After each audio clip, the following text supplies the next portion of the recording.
Ini adalah episode kelima. Pada 4 episode sebelumnya, kita sudah menjawab 7 dari 10 argumen yang selama ini membuat kita yakin bahwa bumi berbentuk bola. Pada episode ini, kita akan membahas topik nomor 8, yaitu soal penerbangan keliling dunia akan tiba kembali di tempat yang sama, yang menimbulkan persepsi bahwa bumi ini berbentuk bola.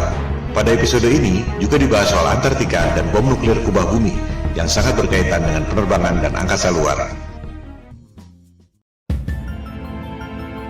Pertanyaan paling umum tentang flat earth adalah tentang penerbangan. Jika kita terbang dari barat ke timur, akan kembali ke tempat semula. Bagaimana ini bisa terjadi jika buminya datar? Pertanyaan umum kedua adalah, jika bumi ini datar, ujungnya apa? Apakah kita akan jatuh?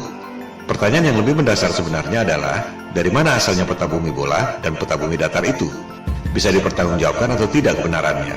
Silakan Anda cek situs USGS, United States Geological Survey. USGS adalah lembaga resmi bentukan pemerintah Amerika Serikat yang sudah beroperasi selama 137 tahun. Karyawannya hampir 9.000 orang.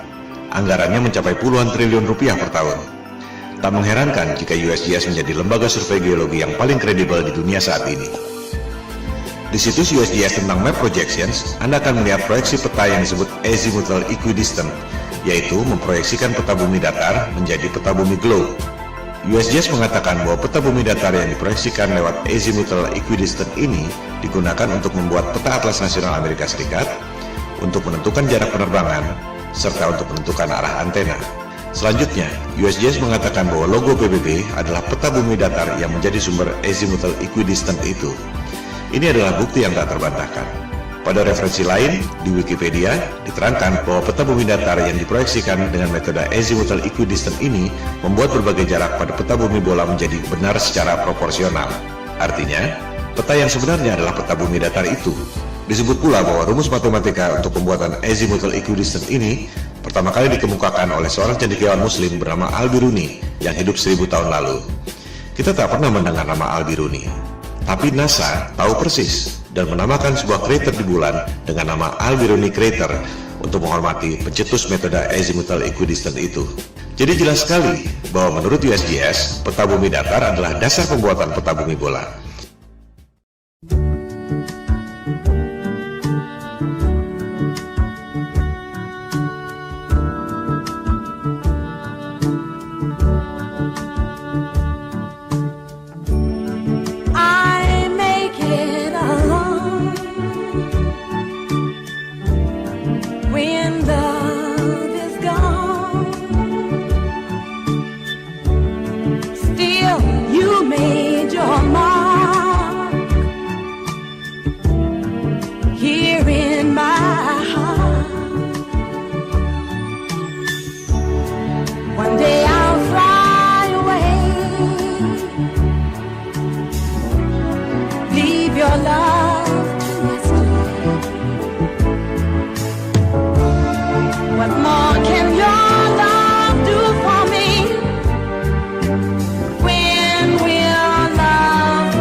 Yang mungkin Anda tidak perhatikan adalah horizon bumi selama Anda terbang.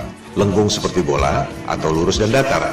Berikut adalah time-lapse dari penerbangan Airbus 380 yang direkam pada penerbangan dari LA ke Frankfurt sejauh 9.370 km.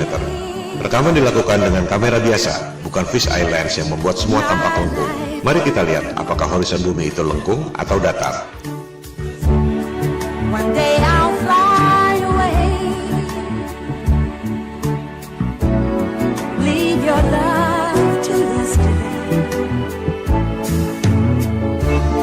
What more can your love do for me?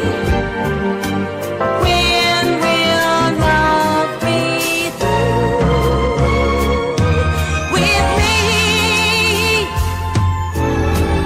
Why live life from dream to dream and dread the day that dreaming ends?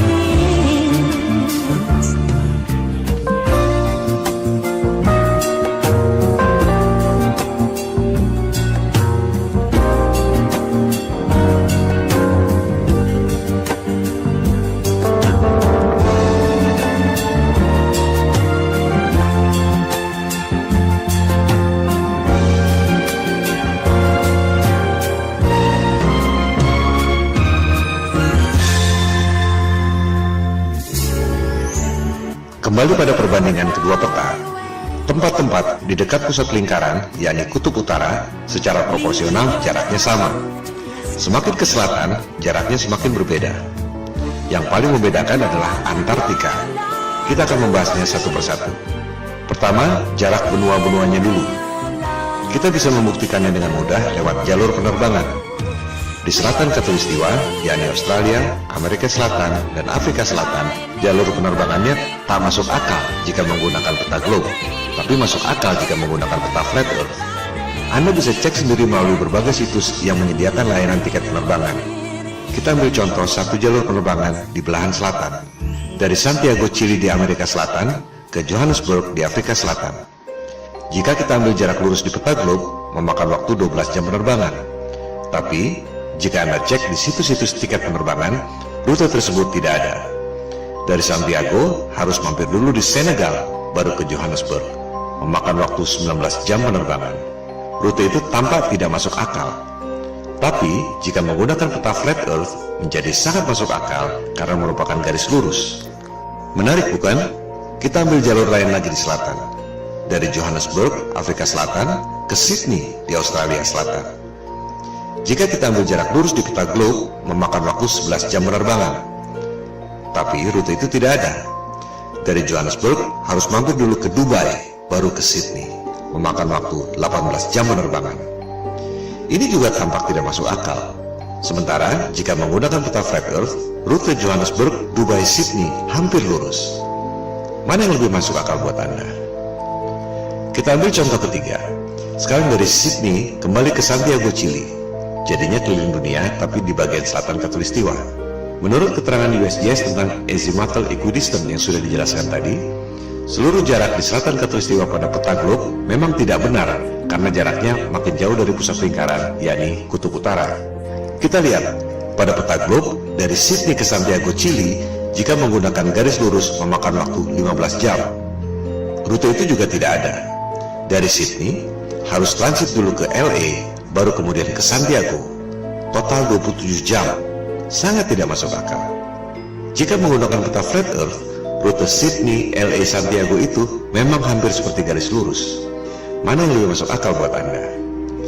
Ini semua adalah indikasi, reasonable doubt, bahwa ada kecurigaan yang beralasan, bukan bukti nyata bahwa rutenya salah. Sebab orang bisa saja mengatakan karena masalah komersial, yaitu transit untuk ambil penumpang. Tapi tetap saja, sebagaimanapun mengambil penumpang tak akan dilakukan jika rutenya tidak masuk akal. Bukti yang agak telak adalah berita di Daily Mail 13 Oktober 2015 lalu. Pada penerbangan China Airlines dari Bali ke LA, seorang wanita melahirkan di pesawat pada ketinggian 30.000 kaki atau 9,2 km. Pesawat terpaksa melakukan pendaratan emergency di Alaska. Sangat mengherankan bukan? Dari Bali ke LA mendarat emergency di Alaska. Pada peta globe, rutenya seperti ini.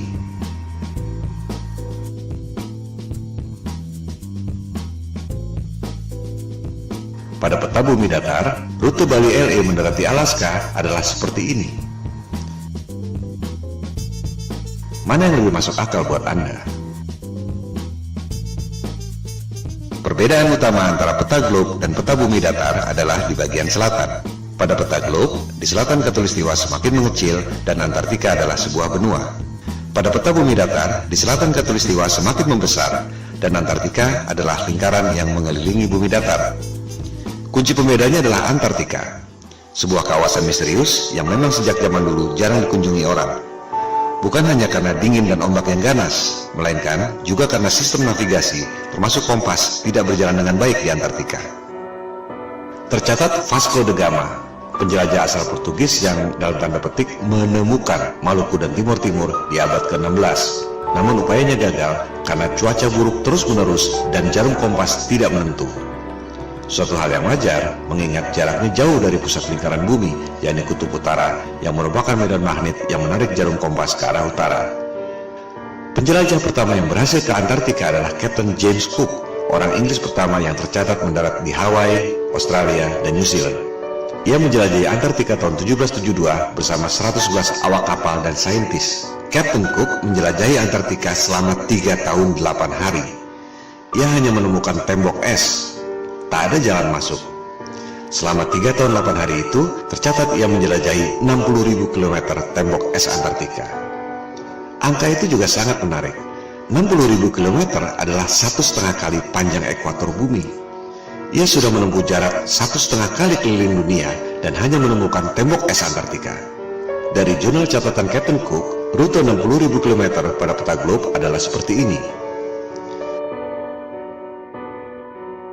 Pada peta bumi datar, rute Captain Cook adalah seperti ini.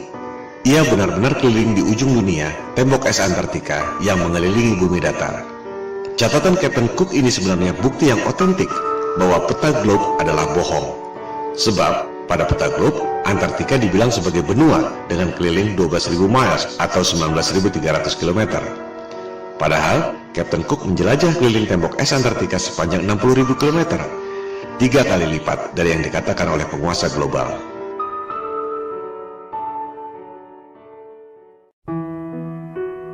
Tokoh paling penting dalam penjelajahan Antartika adalah Admiral Richard E. Byrd. Ini adalah orang yang sangat kredibel. Perwira Angkatan Laut pemegang Medal of Honor, medali tertinggi dalam militer Amerika Serikat. Ia tercatat sebagai orang pertama yang terbang ke kedua kutub, kutub utara dan kutub selatan. Byrd tercatat sebagai admiral termuda dalam sejarah militer Amerika Serikat. Ia diangkat sebagai admiral pada usia 41 tahun. Admiral Byrd pertama kali menjelajah Antartika tahun 1928-1930 dengan 2 kapal laut dan 3 pesawat udara. Byrd kembali menjelajah Antartika tahun 1934. Yang kedua kali itu, ia sendirian, 5 bulan di Antartika. Penjelajahan Antartika ketiga dilakukan tahun 1939-1940, di mana Admiral Byrd ditugaskan oleh pemerintah Amerika Serikat. Yang paling fenomenal adalah penjelajahan keempat, tahun 1946-1947, setelah Perang Dunia Kedua, yang terkenal dengan nama Operation High Jump. Admiral Byrd ke Antartika membawa pasukan militer lengkap, 13 kapal laut, termasuk kapal induk, dan 29 pesawat terbang, termasuk helikopter. Ekspedisi Antartika terbesar sepanjang sejarah umat manusia sampai sekarang. Operation High Jump menimbulkan banyak pertanyaan dan spekulasi. Untuk apa membawa pasukan sebanyak itu?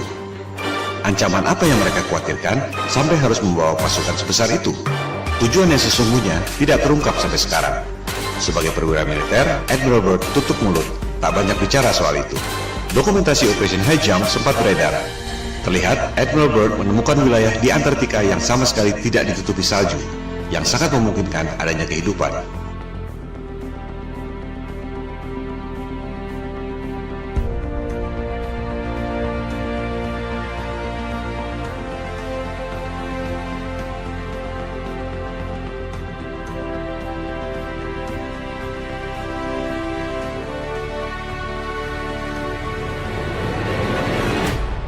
Dalam wawancara dengan harian Chile, El Mercurio tahun 1947, Admiral Byrd membuat pernyataan yang sangat mengejutkan. Ia mengatakan, Amerika Serikat perlu mengambil tindakan defensif terhadap serangan udara musuh yang datang dari kutub. Musuh yang mana? Mengapa dari kutub? Teka-teki yang tak terjawab sampai sekarang. Ekspedisi kelima Admiral Byrd ke Antartika dilakukan tahun 1956-1957, dikenal dengan nama Operation Deep Freeze, untuk membangun 3 pangkalan militer di Antartika. Berikut ada cuplikan wawancara TV yang langka dari Admiral Byrd tahun 1957. A television journal of the important issues of the hour. Our very distinguished guest for this evening is Admiral Richard E. Byrd. I must say that Admiral Byrd, our guest tonight, is not only our greatest living explorer, but he's been an inspiration to countless Americans. Admiral Byrd, you've been to both the North Pole and the South Pole. Is there any unexplored land left on this Earth? But strangely enough, there's left in the world today an area as big as the United States that's never been seen by a human being. And that's beyond the pole on the other side of the South Pole.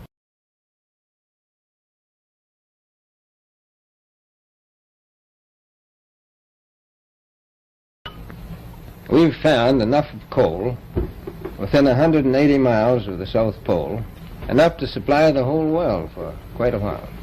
So we think there's oil there, and there's evidence, probably uranium there.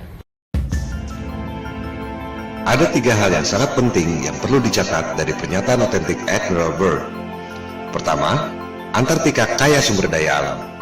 Ada batu bara, minyak, dan kemungkinan uranium. Kedua, ada wilayah sebesar Amerika Serikat yang belum pernah dilihat oleh manusia. Letaknya melampaui atau di belahan lain Antartika. Ketiga, dari clipping koran di Chili tahun 1947 setelah Operation High Jump, dikatakan ada kemungkinan serangan udara musuh yang datang dari Antartika. Ketiga hal ini adalah teka-teki yang luar biasa.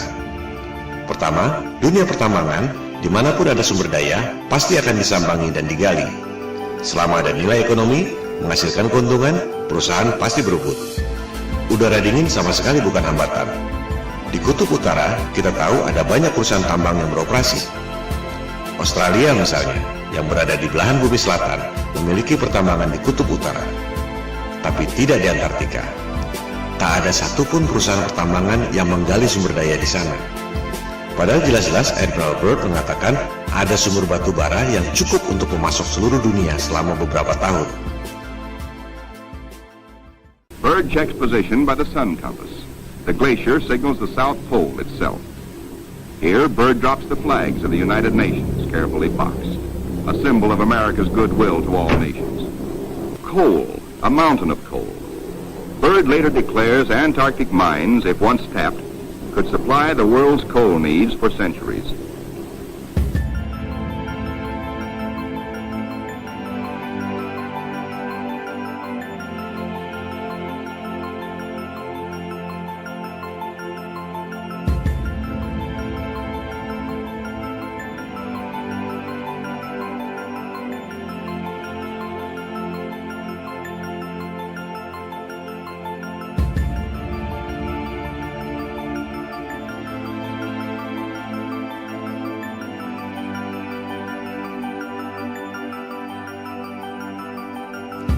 Apakah ini berkaitan dengan pernyataannya bahwa ada kemungkinan serangan udara musuh dari Antartika? Musuh yang mana? Byrd menyimpan rahasia ini bersama para elit global.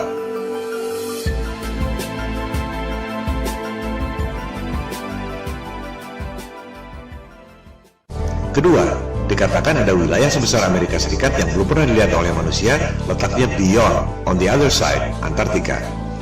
Jelas sekali ia tidak bicara dengan menggunakan peta bumi globe.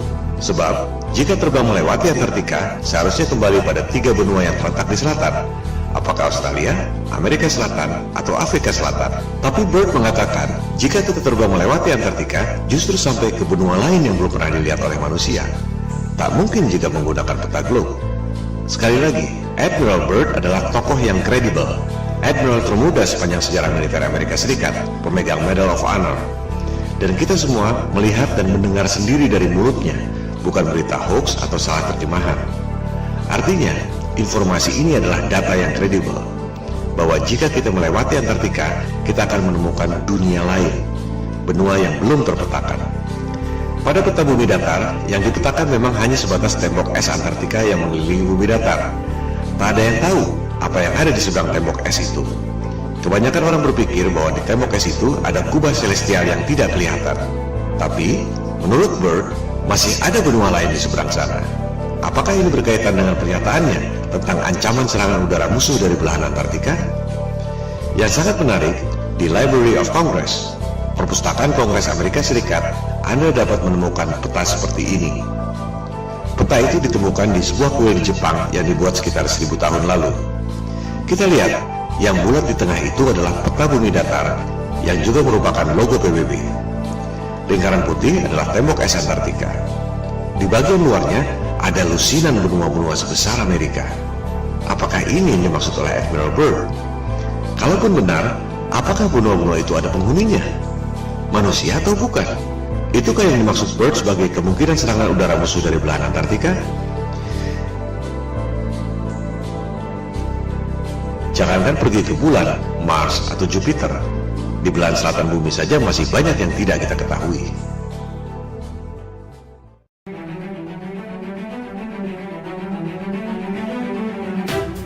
Dunia berubah total setelah penjelajahan Antartika secara militer lewat Operation High Jump 1946 dan Operation Deep Freeze tahun 1957 ini.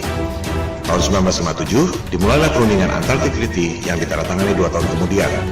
Antartika dideklarasikan sebagai daerah terlarang. Tahun 1957 itu juga diluncurkan Sputnik, satelit pertama di dunia buatan Rusia yang menjadi pemicu perlombaan teknologi angkasa luar. NASA didirikan setahun kemudian, tahun 1958. Dari situ, dimulailah berbagai cerita tentang perjalanan ke angkasa luar, pendaratan di bulan, bisnis satelit, pengiriman satelit ke Mars, Jupiter, dan lain-lain. Yang tak banyak orang tahu, tahun 1958 itu juga, Amerika Serikat dan Soviet kompak, sama-sama membom nuklir langit selama 4 tahun sampai tahun 1962. Operasi bom nuklir langit ini dinamakan High Altitude Nuclear Explosions atau HANE. Dulu merupakan top secret. Sekarang kita bisa mengetahui detail operasi ini setelah arsip-arsip rahasia itu boleh dipublikasikan 50 tahun kemudian, yaitu 2012 yang lalu. Ini adalah 3 hal yang sangat menarik yang merubah dunia untuk selamanya. Tentu tak ada referensi yang mengatakan bahwa ketiga hal itu saling berkaitan. Sama naifnya dengan berharap tiap negara tak boleh punya rahasia militer dan strategi militer harus diumumkan lewat koran. Dunia tidak berjalan seperti itu. Kita hanya bisa mengetahui hal-hal seperti ini melalui analisis intelijen atau kecerdasan. Hanya otak intel dan detektif yang bisa mendeteksi kaitan dari berbagai indikasi yang ada. Pemicunya adalah operasi militer penjelajahan Antartika lewat Operation High Jump 1946-1947 dan Operation Deep Freeze 1956-1957. Ada wilayah baru kaya sumber daya alam, tapi tak ada yang boleh mengeksplorasi. Ada wilayah sebesar Amerika di seberang, di belahan lain, Antartika. Ada kemungkinan serangan udara lawan yang datang dari belahan Antartika. Lantas, apa yang dilakukan? Ada 3 hal. Politik, tutup Antartika melalui Antarctic Treaty 1957 yang ditandatangani 1959. Tak ada orang yang boleh lewat Antartika. Militer, Amerika Serikat dan Soviet kompak, sama-sama membom nuklir langit selama 4 tahun. High Altitude Nuclear Explosions 1958-1962. Ada tirai celestial, medan elektromagnetik, langit, atau apapun namanya yang tak mempan di bom nuklir selama 4 tahun. Propaganda, penjelajahan angkasa luar, Sputnik yang memicu berdirinya NASA. Padahal Amerika Serikat dan Soviet sama-sama tahu ada tirai celestial yang tak mempan di bom nuklir selama 4 tahun. Tak ada roket yang bisa melewatinya. Kita akan membahas ketiga hal ini secara detail dengan bukti-bukti yang otentik dan kredibel. Langkah politik menutup Antartika dan langkah militer pemboman nuklir langit dibahas pada episode 5 ini. Langkah berikutnya, propaganda penjelajahan angkasa luar dibahas pada episode 6, NASA Hollywood.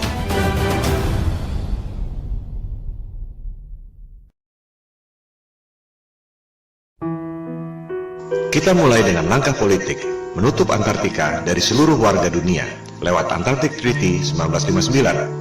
Antartika berada di bawah pengawasan 12 negara, yaitu Amerika Serikat, Soviet atau Rusia sekarang, Inggris, Prancis, Jepang, Belgia, Norwegia, dan 5 negara di belahan paling selatan dunia, Australia, New Zealand, Argentina, Chili, dan Afrika Selatan. Ini adalah skandal. Semua negara boleh punya rahasia militer dan daerah terlarang. Area 51 atau Pentagon misalnya, atau Istana Negara, sudah pasti orang tak boleh terbang melintasi daerah itu tanpa izin. Tapi bukan berarti tak boleh melintasi satu benua Amerika. Melarang orang melewati satu benua adalah bukti bahwa dunia ini adalah panggung yang dikuasai oleh segelintir dalang. Dunia adalah milik seluruh warga berdasarkan prinsip kesetaraan. Tak ada yang boleh menjadi polisi dunia. Sebab kekuasaan itu cenderung korup dan kekuasaan yang mutlak secara mutlak pasti akan korup. Warga dunia berhak untuk tahu ada apa sebenarnya di Antartika. Jika bumi ini berbentuk bola dan di seberang Antartika adalah belahan bumi kita juga, semua warga berhak untuk tahu. Jika ternyata di seberang Antartika ada dunia lain yang belum pernah dilihat oleh manusia, seperti yang dikatakan oleh Admiral Byrd, warga dunia pun berhak untuk mengetahuinya. Maka kita kembali pada Flat Earth Challenge di awal episode 1. Kita tak perlu buang waktu berdebat kusir soal bentuk dunia. Silakan terbang lintasi Antartika. Anda tak akan dapat melakukannya. Yang dimaksud di sini adalah terbang melintasi Antartika, bukan camping atau terbang di pinggiran. Banyak tur atau camping di pinggiran Antartika. Bukan itu yang dimaksud. Lebih lucu lagi, peserta tur Antartika diminta untuk tidak memotret horizon secara langsung, tapi harus melalui kaca cembung, fish eye lens, agar horizonnya kelihatan lengkung. Ini juga bukti bahwa ada hal yang disembunyikan. Horizon di Antartika kelihatan sekali lurus dan datar, tapi hanya boleh dipotret dengan kaca fish eye agar kelihatan lengkung. Tak ada yang bisa keliling dunia lewat selatan melintasi Antartika. Apa yang disembunyikan di sana? Apa dasarnya 12 negara punya hak lebih dari negara-negara lain di dunia? Di mana itu jargon hak asasi manusia dan demokrasi yang selama ini mereka dengung-dengungkan? Yang ada hanyalah kartel, oligopoli, Homo homini lupus, manusia adalah serigala bagi sesamanya. Ini yang membuat topik Flat Earth booming secara eksponensial sejak November 2015. Jika semua orang lama-lama sadar, satu kebohongan ini akan membongkar kebohongan-kebohongan lainnya. Seperti batu kerikil yang bikin jatuh raksasa. Elit global mulai terpojok. Jumlah mereka hanya sedikit. Tak ada yang bisa melawan people power. Maksud dari pemaparan ini adalah membangkitkan kesadaran. Silakan sebarkan. Silakan lakukan riset sendiri. Silakan buat video sendiri dan tayangkan. Jangan berharap mereka akan mengakui. Standard operating prosedurnya adalah bantah, bantah, dan bantah. Jika Anda memposting soal Flat Earth, jangan kaget jika Anda dihina dan dipermalukan seperti orang yang paling bodoh di dunia. Saran saya, tak perlu ladeni debat kusir. Cukup fokus pada 3 hal, pembuktian secara angka dan fisik. Perhitungan matematik gravitasi, perhitungan matematik gerhana, dan fisik melintasi Antartika. Skakmat.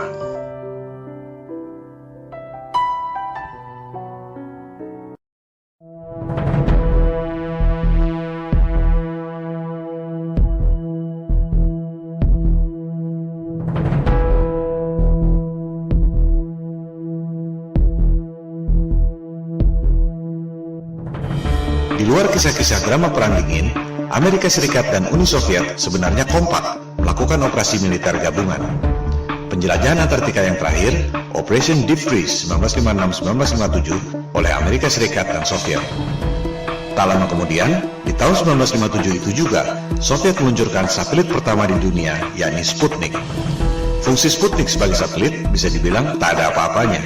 Sebuah bola dengan diameter 58 cm dan hanya membunyikan sinyal yang tak penting. Yang signifikan adalah roketnya. Itu adalah kali pertama manusia bisa mengirim roket sampai ketinggian 577 km. Lebih dari setengah pulau Jawa ke angkasa. Amerika Serikat menyusul tak lama kemudian, mengirim roket berisi satelit Explorer tahun 1958. Amerika Serikat dan Soviet sama-sama tahu ada sesuatu di angkasa yang sangat serius. Kita hanya mendengar sedikit lewat fenomena Van Allen Belt. Ada medan radiasi yang menutupi bumi. Keadaan yang sesungguhnya jauh lebih serius dari itu. Begitu seriusnya, hingga Amerika Serikat dan Soviet sama-sama membom nuklir langit selama 4 tahun. Sebuah operasi militer yang sangat mahal yang tak mungkin dilakukan jika tidak benar-benar penting.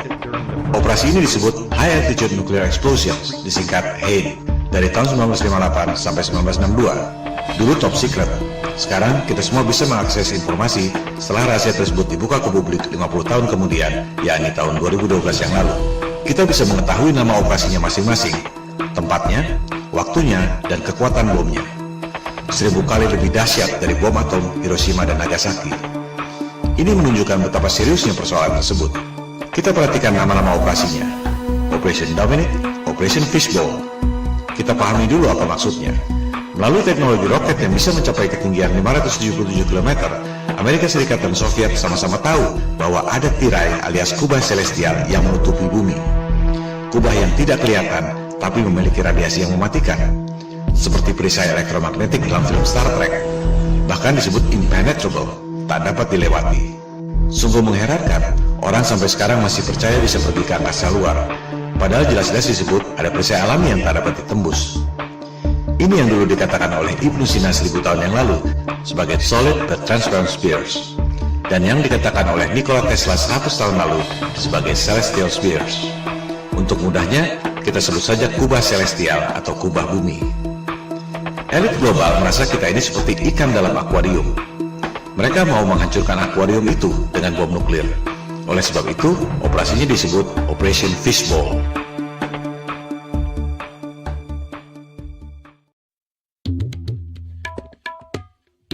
Elit global dan Freemason adalah titisan doktrinal dari Raja Nimrod yang membangun Menara Babel untuk menantang Tuhan yang menciptakan banjir Nabi Nuh. Mereka percaya bahwa yang namanya Paradise alias surga Firdaus adalah Atlantis, sebuah benua yang ditenggelamkan oleh Tuhan lewat banjir Nuh. Itu sebabnya Nimrod membangun Menara Babel yang menjulang tinggi ke langit. Anda bisa mempelajari sendiri soal Menara Babel ini pada Alkitab Taurat.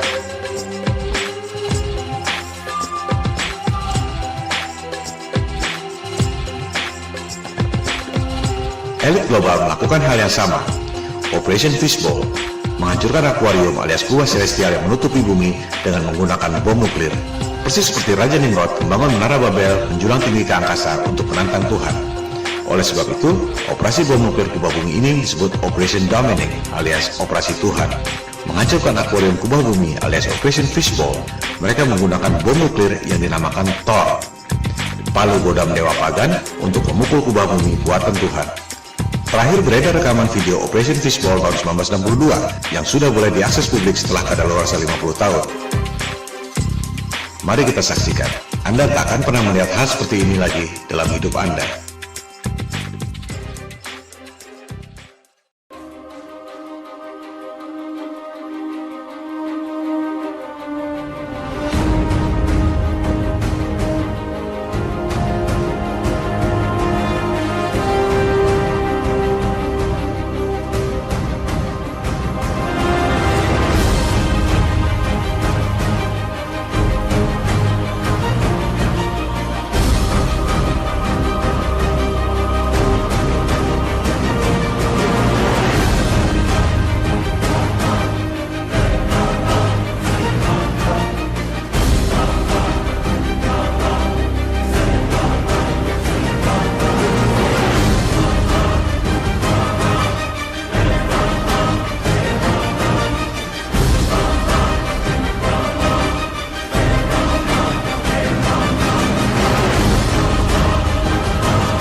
Amerika Serikat dan Soviet sama-sama membom nuklir selama 4 tahun, 1958-1962. Kubah celestial tak dapat ditembus. Amerika Serikat dan Soviet sama-sama tahu tak ada yang bisa pergi ke angkasa luar. Perlombaan angkasa luar, termasuk perjalanan ke bulan, adalah sandiwara, bisnis hoax, di mana elit global mendapat keuntungan yang luar biasa dari anggaran negara. Soviet bangkrut, dolar inflasi, rupiah kita lebih hancur lagi. Elit global tak akan mengakui ini. Mereka lebih baik membunuh daripada mengakui bahwa mereka bohong soal angkasa luar. Tak akan ada resolusi damai. Yang ada ialah people power. Mosi tidak percaya pada penguasa global yang membuat bangkrut semua negara di dunia lewat hutang-hutang dan financial engineering. Tentang space program yang dilakukan oleh Amerika Serikat, Rusia, China, dan lain-lain akan kita bahas pada episode ke-6 NASA Hollywood. Sementara kita tutup episode ke-5 yang membahas argumen ke-8 bumi bola. Penerbangan keliling dunia dari barat ke timur atau sebaliknya tidak membuktikan bahwa bumi ini berbentuk bola. Sebab perjalanan tersebut sebenarnya adalah seperti jangkar yang mengelilingi pusat lingkaran, yakni kutub utara pada bumi datar. Sebaliknya, rute Bali LA yang terpaksa mendarat darurat di Alaska karena wanita melahirkan tak akan terjadi jika buminya berbentuk bola. Rute tersebut hanya mungkin terjadi jika menggunakan peta bumi datar.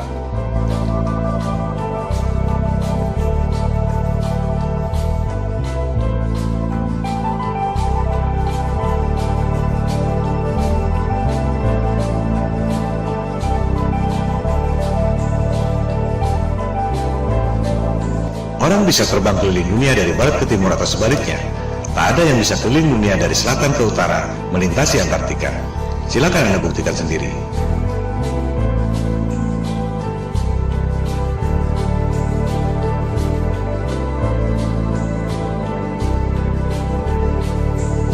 Hal ini membuktikan ada rahasia yang disembunyikan di Antartika.